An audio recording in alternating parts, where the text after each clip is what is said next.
بسم الله الرحمن الرحيم. والعام كل لفظ ينتزم جمعا من الأفراد، إما لفظا كقولنا مسلمون ومشركون، وإما معنى كقولنا من وما، وهو حكم الخاص من الكتاب وجوب العمى، وحكم الخاص من الكتاب وجوب العمل به لا محالة. فإن قابله خبر الواحد أبي القياس فإن أمكن الجمع بينهما بدون تغيير في حكم الخاص يعمل بهما، وإلا يعمل بالكتاب ويترك ما يقابله.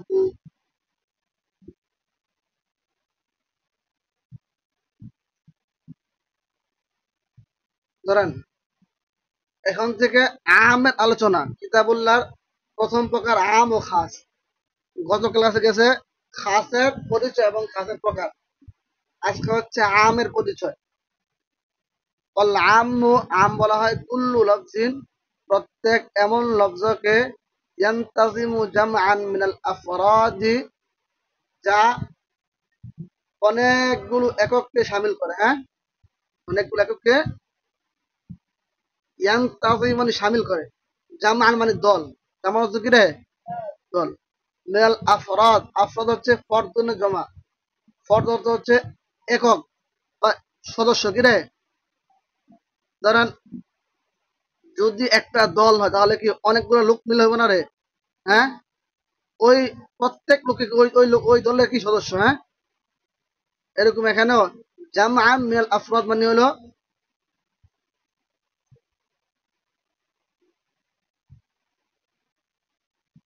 জামআন অর্থ হলো কি রে? দল বা কি সমষ্টি। অনেকগুলো এককের সমষ্টিকে কি করে? শামিল করে। আল আম কুল্লু লফজিন, আম বলা হয় প্রত্যেক এমন লফজকে ইয়ান্তাজিমু জামআন মিনাল আফরাদি, যা অনেকগুলো এককের সমষ্টিকে শামিল করে। এই শামিলটা হইতে পারে লফজান মানে শাব্দিক হবে, অথবা হইতে পারে মানান মানে শাব্দিক ভাবে এটা অহেদ, দেখা যায় না, জমা যায়, কিন্তু অর্থগত দিক দিয়ে এটা কি জমা। ইম্মা লফজান হয়তো বা শাব্দিক হবে, যেমন কাউলিনা, আমাদের কৌল, মুসলিমুনা ওয়া মুশরিকুনা, সকল মুসলমান সকল মুশরিক। এটাকে জমা না রে? মুসলিমুনা জমা কি? মুসলিমুনা। মুশরিকুনা জমা মুশরিকুনা। ইম্মা মানান, অথবা কি অর্থগত ভাবে হবে। শাব্দিক ভাবে যদিও এটা জমা কিনা দেখা যায় না, কিন্তু অর্থগত ভাবে কি হবে? জমা হবে। যেমন কৌলিনা, যেমন আমাদের কৌল, মান ওয়া মা, মান অর্থ যে, মান অর্থ যে, মা অর্থ যে। দেখেন যে বা যারা, অনেক বেশি বোঝায় না? অনেক না রে? যারা বললে, যারা কি একজনকে বোঝায় না, অনেকগুলো বোঝায়। তাহলে এটা অর্থগত দিক দিয়ে অনেক বোঝায়, জমা।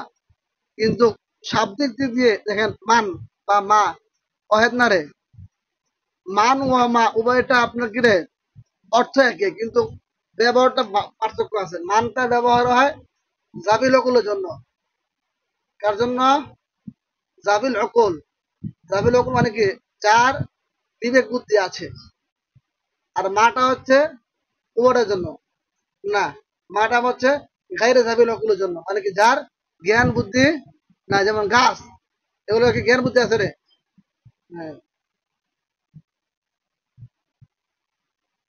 এটা গেল হলো আমের সংজ্ঞা।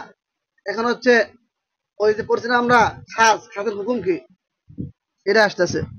ওয়াহুকুল খাস মিনাল কিতাবে, যে কিতাবুল্লাহর যে খাসটা আছে, এটার হুকুম হচ্ছে ওয়াজুবুল আমালি বিহি, তার উপর আমল করাটা ওয়াজিব হবে। লা মুহালাতা, নিঃসন্দেহে, নিঃসন্দেহে তার উপর আমল করাটা ওয়াজিব হবে। বলতে যদি এখানে এরকম হয় যে খবরে হয় যত কি আছে তার বিপরীতে আসে, তখন কি করব? বলতেছে তখন দুই সুরত। একটা হচ্ছে সামঞ্জস্য করে দেওয়া, উভয়টার মাঝে মিল দেওয়া সম্ভব বা সম্ভব হবে না। যদি মিল দেওয়া সম্ভব হয় তাহলে এমন মিল দিয়ে কি উভয়টার উপর আমল করব। আর যদি মিল না দেওয়া, যদি মিল দেওয়া সম্ভব না হয়, যে একটা হইলে আরেকটা হয় না, যে যদি খবরের উপরে বা কিয়াসের উপরে যদি আমল করে, তাহলে কিতাবুল্লাহ কোরআনের যে হুকুমটা এটা বাদ করে যাব। তখন কি করব, খাসের কোরআনের খাসের উপর আমল করো তো কিয়াস এবং খবর ওয়াহিদ তথা হাদিস কি করা হবে, বাদ দেওয়া হবে। এটা বলতেছে ফাইন ক্বাবালাহু খবরুল ওয়াহিদ আবিল কিয়াস, যদি কি তার মোকাবেলা করে বা তার বিপরীতে আসে খবরে ওয়াহিদ অথবা কিয়াস। খবর ওয়াহিদ মানে কি রে, এমন হাদিস যে হাদিসের রাবি কয়জন, একজন। ফাইন আমকানাল জামউ বাইনাহুমা, যদি উভয়টার মাঝে মানে কোরআন এবং হাদিস অথবা কোরআন অথবা কিয়াসের মাঝে যদি সামঞ্জস্যতা দেওয়া সম্ভব হয়, বিদুনি তাগয়িরিন ফি হুকমিল খাস, কোরআনের খাসের হুকুমের মধ্যে কোনো পরিবর্তন ছাড়া, তাহলে ইউমালু বিহিমা, উভয়টার উপর আমল করবে। ওয়া ইল্লা, অন্যথায় ইউমালু বিল কিতাবি, কোরআনের উপর আমল করবে। ওয়া ইউতরাকু মা ইউকাবালুহু, এবং তার বিপরীতে যেটা আছে সেটা কি করা হবে, পরিত্যাগ করা হবে। এই হচ্ছে আজকের পড়া। তাহলে আমরা কি বললাম আজকে, আমের সংজ্ঞা একটা, তারপরে খাসের হুকুম। খাসের হুকুম হচ্ছে নিঃসন্দেহে তার উপর আমল করা ওয়াজিব।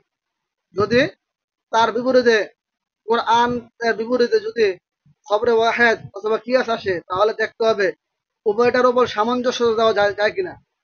যদি সামঞ্জস্যতা দেওয়া যায় তাহলে উভয়টার উপর আমল করবে সামঞ্জস্যতা দিয়ে।